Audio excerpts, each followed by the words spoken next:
Good afternoon, everybody. I will be speaking to you about Mobile Connect in the ecosystem context. And basically, the aim of the presentation would be that at the end of the presentation you would be knowing that what is Mobile Connect and how can it fit into the nationwide digital identity ecosystem. So let's see, do I succeed on this mission? I will ask you at the end. Before we go into the topic, let me just explain you a little bit about what we have done in the past and why I'm actually speaking about the ecosystems. In our company, we have been actually participating on quite many ecosystem developments around the world. There is quite many commercial references where our technology has been implemented into the countrywide or nationwide ecosystem. And then, of course, on top of that, in addition to those cases, what we have actually delivered, there is also plenty of cases where we have been at least consulting or doing some kind of pre-sales efforts, business development, etc. So basically, my presentation contains this information or kind of the understanding that what we have gained over different countries and how they have done it. I don't trace any specific country as an example. We already saw a couple of good presentations about the India and Norway and Finland, and those as such are very good ones to be looked. So I will stay more on the general level. Let me see if I get it changed. Yeah. So before we speak about Mobile Connect as such, let's speak about digital identity ecosystem. How do we understand in that, what kind of versions there could be? Let's say the typical or traditional ecosystem on the digital identity is basically the one that is created without any kind of cooperation by the need of the services. And this is the ecosystem which actually shouldn't be even called as an ecosystem, because in this kind of environment, which basically is all the countries, I would say, in the world, every service bank has defined their own identification scheme, have implemented it for themselves only. And this is basically something that is good to understand, that this will happen without any will to cooperate for the greater benefit. So definitely all the banks, they will need some kind of identification system, and they will do it for themselves regardless of all the other players. And therefore what typically happens in this kind of ecosystem is that the overall cost of running such a thing is actually quite high. Every single bank, every single service has deployed their own authentication or identification scheme separately without any kind of cooperation. They can do it as such for their own sake, because they truly have a need for it. But from the, in a way, end user point of view, or if you think it overall, how does it kind of make sense in the overall, it's of course a little bit difficult. So I wouldn't call it as an ecosystem as such. And therefore I personally like to call it as a closed domain system. Every service, every entity creates their own closed domain, which is not open for other parties to join. The better type of ecosystem will be the so-called multi-purpose digital identity ecosystem, where there is some kind of cooperation happening between the parties. Some type of identity providers are created, which are kind of grouping or categorizing services under them. And this way, for example, like we saw the Norwegian bank ID, that's one of the identity provider that will cover all the banks. And basically what it means is that I don't have a separate token for my every different bank account in different banks. I have just one bank ID, and I will be able to use that regardless of the bank to which I'm accessing to. And making it even wider, why not to expand beyond the banks? So once this kind of system is put in place, why wouldn't I include insurance companies, online services, e-shops into the same scheme? And this is exactly what they have done in Norway. They have opened the system in a way that all the services can join into it. But of course, in the open competitive market, I do not believe in the system where there would be only one identity provider in the country. because there is, in a way, competition always and usually makes good for the development and evolution of the ecosystem. Therefore, there should be room for different identity providers to take place. But in order to make the ecosystem truly multi-purpose, multi-usable, the cooperation between identity providers then would be very important. In order to make sure that if, for example, online shop has made a contract together with one IDP, also the users who have the token or authentication device from the other IDP would be able to use it. And this kind of cross-use between the IDPs would be, in my opinion, kind of the third step after you come from closed domain ecosystem or scheme into the multi-purpose identity ecosystem. Then the third one will be that even the identity providers will start cooperating. And here, of course, the great benefits will be that if you think the overall cost of such ecosystem, it's a lot smaller compared to the closed domain system where the cost is multiplied all the time. And also from the end user point of view, what would be better than just having one identity token in your pocket that would be usable for all the services. There was already discussion earlier about that what might be the right number of tokens. It might be more than one, but I would say that as an individual end user, less would be better. Less is more in this case. So when we are thinking about this kind of multi-purpose identity ecosystem, what would be the key factors or the kind of the building blocks, topics to be covered in such ecosystem? Liability will be clearly one of the topics. Now in this kind of PKI consortium, as plenty of you are participating, you definitely know the liability and how it has been discussed, etc.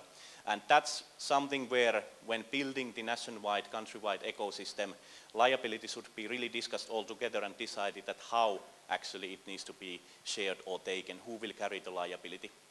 Related to this, trust will be the important element, because if there is trust, then also the liability will be easier to take. And this will bring us later into the discussion about different assurance, level of assurances, because higher you go on the level of assurance, it will be better for the trust and therefore easier to manage the liability.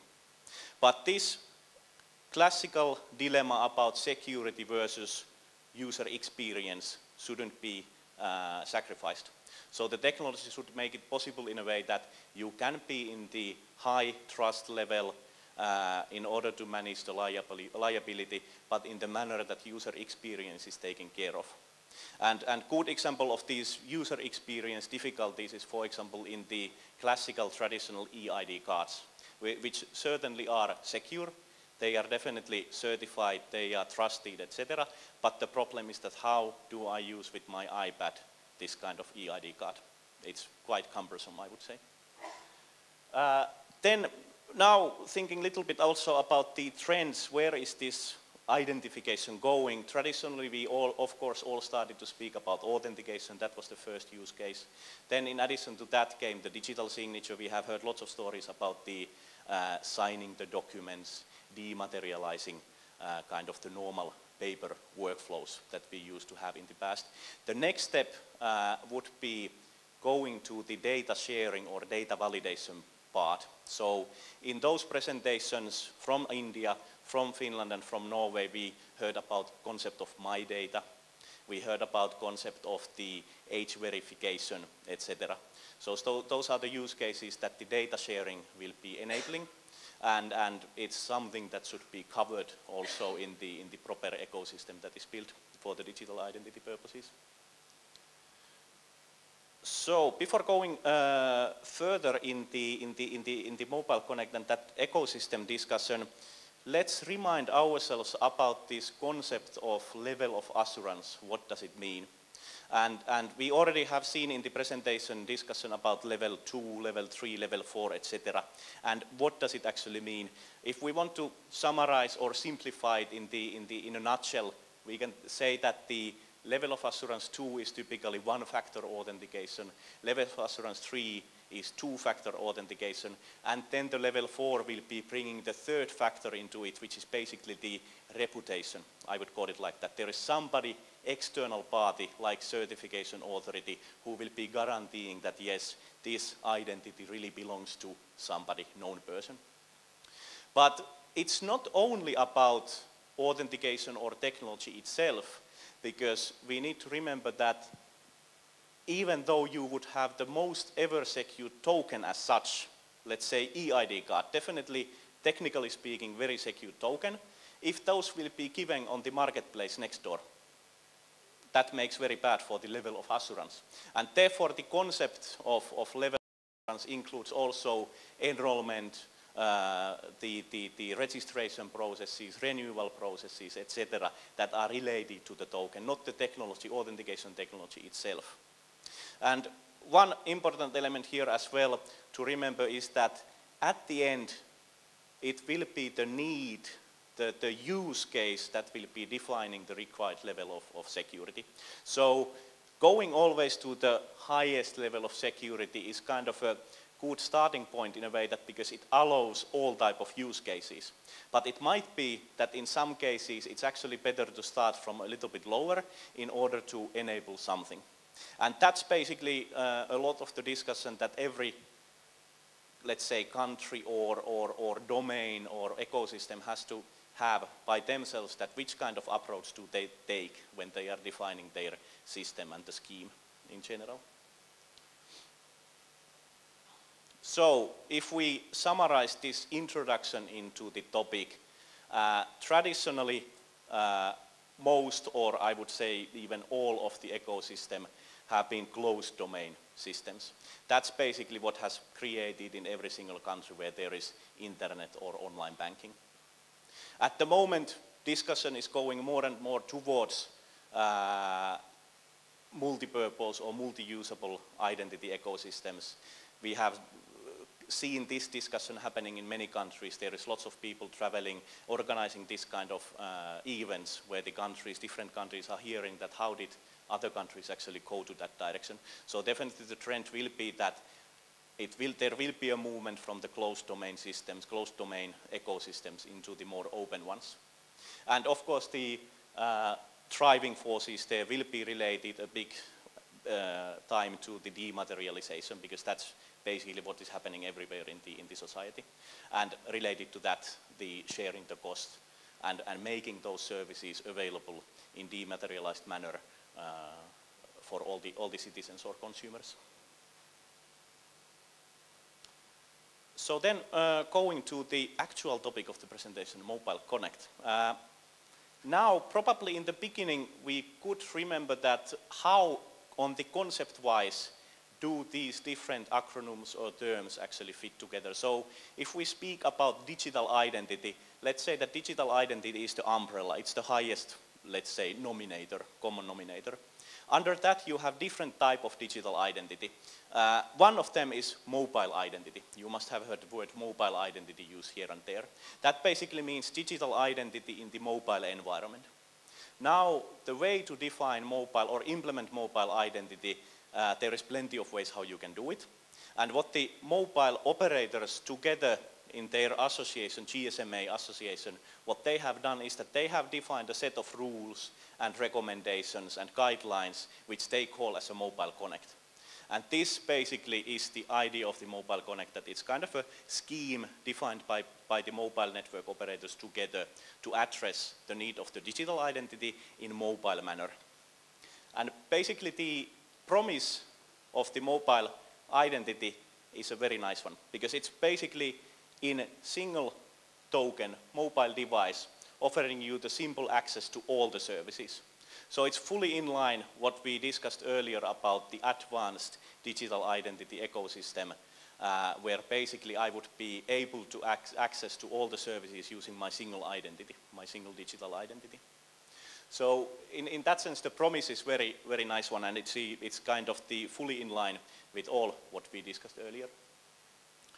So what does it mean then in practice? What is the idea of the mobile operators when they are speaking about Mobile Connect. The idea, of course, is to set mobile operators into the identity provider position. So basically, it's the classical dilemma that what is the role of the mobile network operator? Is it the connectivity provider? Is it the infrastructure that will be helping other people to create value? Or could actually mobile network operator take a higher position in the value chain and do some applications on top of the infrastructure? And here, in this particular domain, the application is the identity. So they are aiming to become actually an identity provider in the ecosystems. And their clear benefit is that it's truly mobile. It's fully aligned with the multipurpose identity, like I explained earlier. And it's by default is addressing authentication and also data sharing or so-called attribute sharing purposes. So it's kind of not only the kind of traditional authentication use case, but also something new that is coming now into the field of the identification. And also one positive thing here is that Mobile Connect also is open for level of assurance 4 or PKI implementations if needed. GSMA hasn't defined it in details at the moment, simply because of the point that, as you know, PKI very often is country specific. There is different regulations, rules, how it should be done, what is the role of CA, etc., etc. So therefore it has been decided that it's open for country-specific implementations. Although it all sounds very good and nice, why this hasn't been implemented, there is of course some drawbacks related to this. And now we really come into the point of cooperation, because Mobile Connect by definition is MNO-centric. So it's taking MNO in the value chain into the higher position. And now this basically has created lots of discussions in different ecosystems that how high it should be, is there room for other players, should the MNO be the only identity provider? And that's basically in a way, the difficult part of the discussion when if you try to cooperate and one guy will come to the meeting and tell that I don't care about your identities, my identity is the real identity. And of course, I'm not saying that this is happening like that, but just as to give you an idea that by default it's MNO-centric. So therefore, this is a challenge in a way that we need to understand that there will be definitely also other identities in the ecosystems. And really, what I mentioned in the beginning, the cooperation between identity providers will be the key, and the finding a way that how those identity providers can cooperate and agree things together to make it for the greater benefit of all. Then, at the moment, what it defines in details is level of assurance 2 and 3, like I mentioned. And now I will go into the more details of this dilemma later, that what it means from the, let's say, relying party point of view, if identity provider will be capable of delivering only levels 2 and 3, and they want to act it in the kind of authentication service provider manner, what is the complexity or difficulty related to that? But it's clearly something which is not enough for all the services. Some of the services do actually require higher level of security or different means of implementing it in order to make it successful. And then finally, important question is the availability. I have been working in the related to the Mobile Connect now for 3 years, I would say, from the beginning of the discussion of Mobile Connect.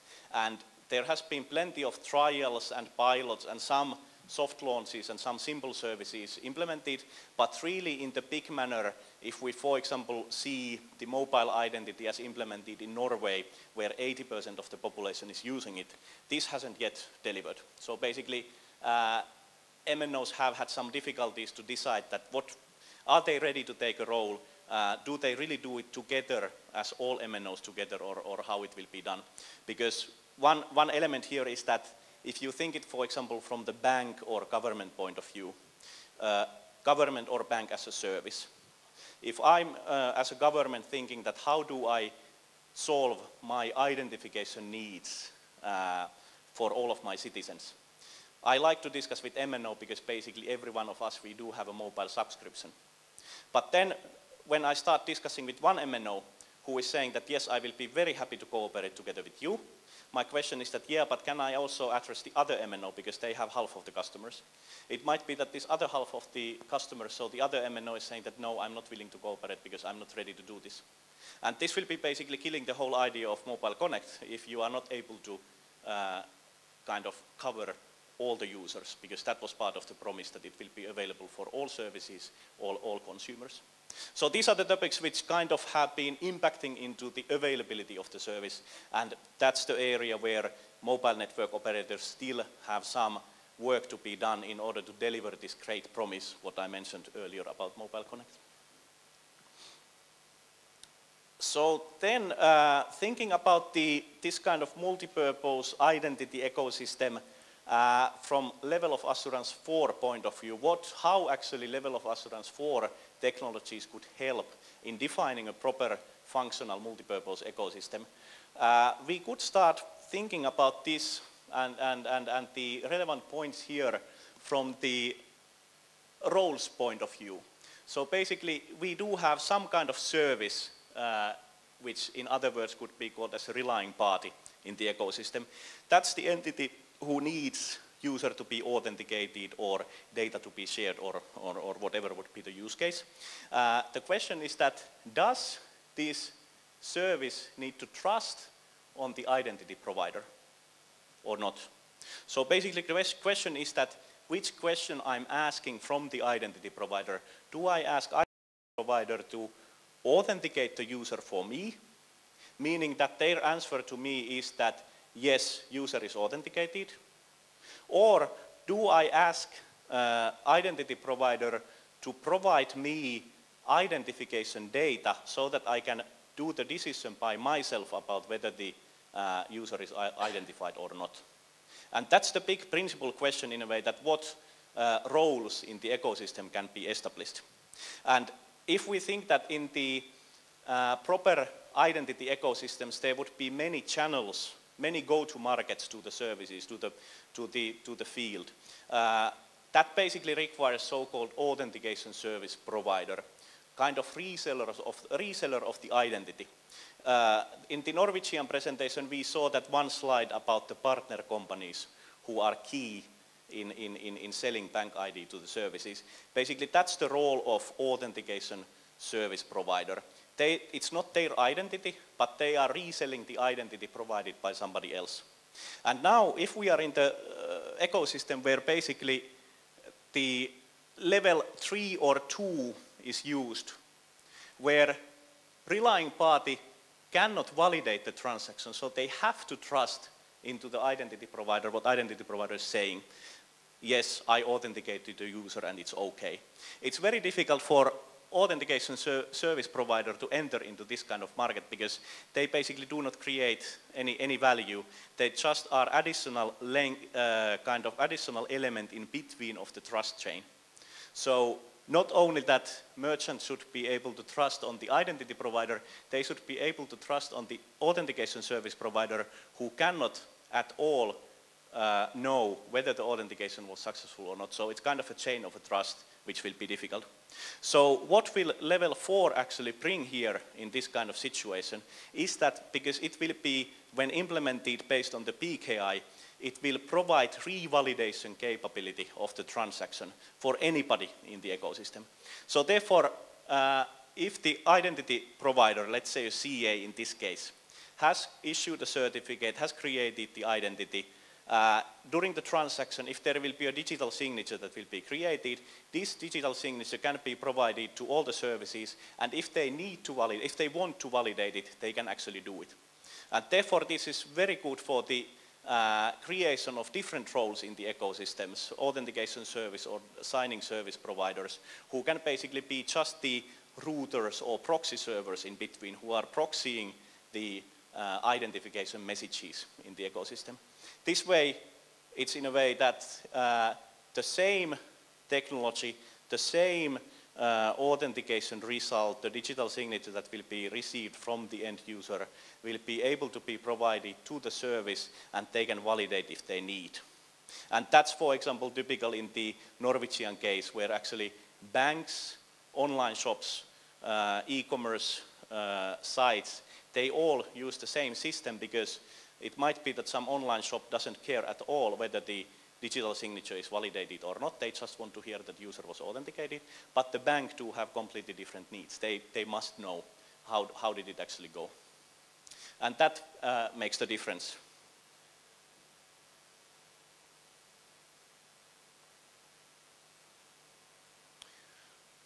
So then just a few words about this data sharing. Like I mentioned, data sharing is the key part of the Mobile Connect specification, and that's basically addressing the new use cases and the new needs that is created. So basically, if we think there is elements related to the fraud, but also elements related to the usability. So if we take online shop as an example, the new type of services that they actually would appreciate and need are related to the smoothening the user experience, smoothening the checkout process, for example.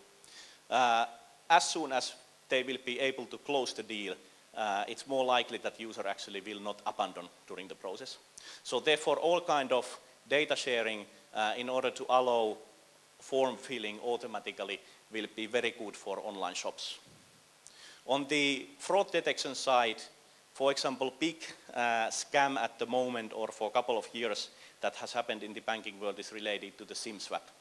User being able to steal your SIM card by cheating the MNO and swapping your SIM card, and this, for example, makes very bad for the SMS OTP type of system.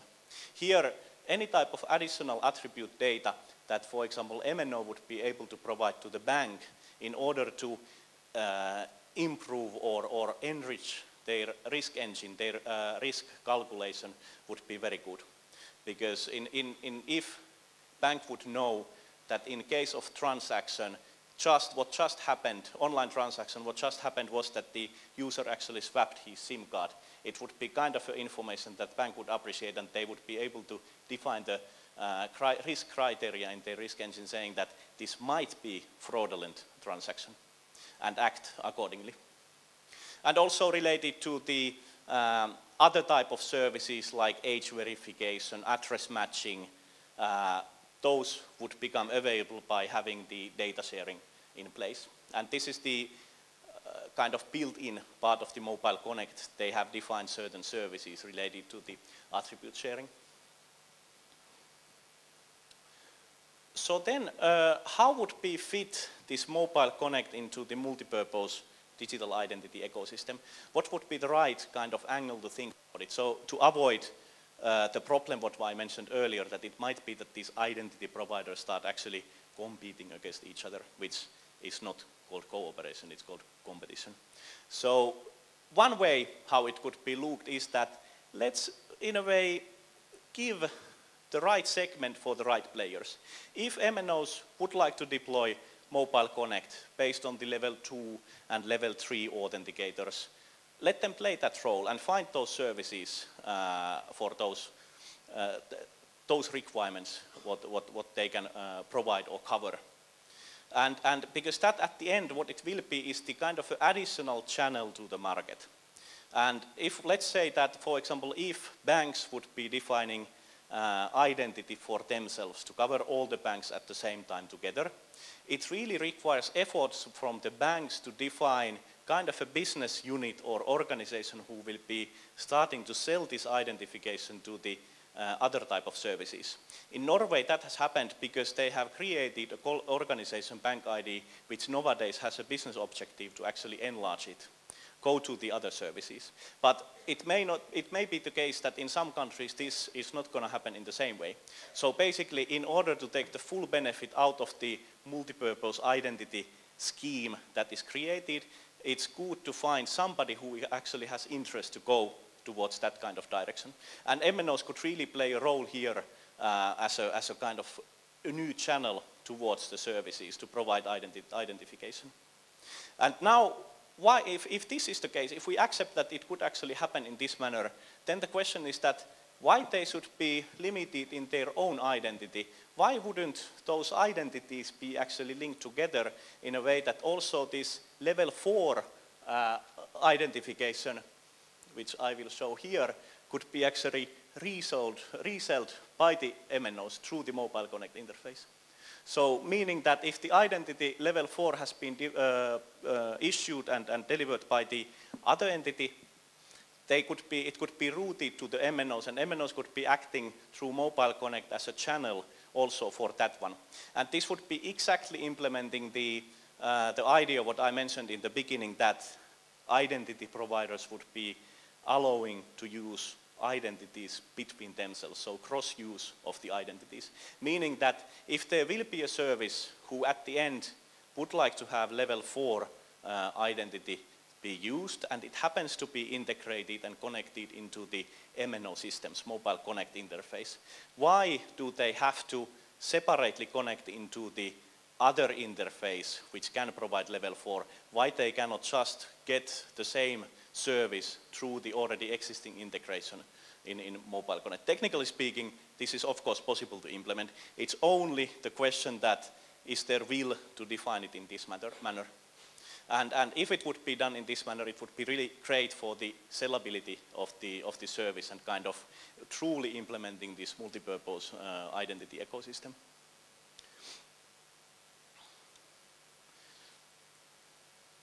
So, to summarize the presentation, these identity ecosystems where multiple players will be cooperating, where there is a true cooperation between different segments, that will be key for the evolution of the whole society, of the whole nation, because this basically really avoids the fact that there will be separate closed domain schemes created, which is not kind of taking the ecosystem anywhere. So therefore cooperation definitely, like we have also heard in the other presentation, will be key in this kind of definition. And then the second point is that Mobile Connect could be really seen as an added value through the additional services like attribute sharing, or through the new channel what MNOs could actually play for the whole digital identity ecosystem. So not to see Mobile Connect as a leader, but more to see it as an opportunity to create actually a wider ecosystem between all the services. And then at the end, what is key really to remember is that building an ecosystem, it's really a matter of will. Definitely technology there is, and we have already seen that, for example, the Norwegian ecosystem in the multi-purpose identity manner has been running already for almost 10 years, more than 5 years. So it's not the question of technology, it's really the question of will to cooperate. And it's important to remember that it's not short-term win that people or companies needs to change for, but it's really the, in a way, will to do this for the greater benefit of the society or the nation. And that's, if there will be that kind of will, then it's possible to implement very nice digital identity ecosystem. And what I'm very happy to see is that this kind of evolution is already happening in plenty of countries. And more countries are also looking for similar evolution. So, thank you.